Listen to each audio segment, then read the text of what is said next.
You ask Tiger to calculate.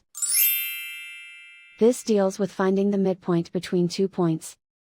The midpoint between the 2 points is 0, 0. Let's solve it step by step.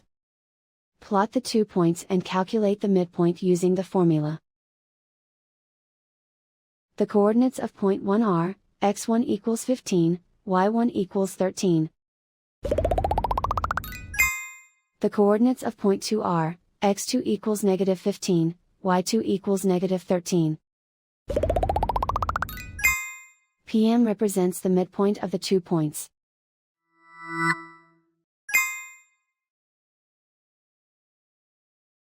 Use the x values in the midpoint formula to find the midpoints x. x1 equals 15. x2 equals negative 15.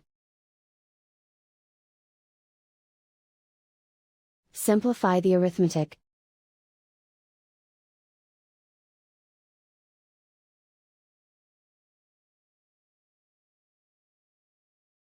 Use the y values in the midpoint formula to find the midpoints y.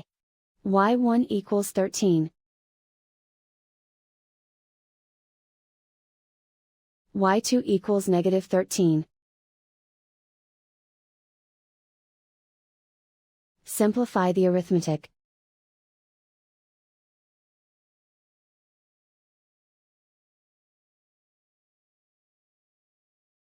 And so, the midpoint is 0, 0.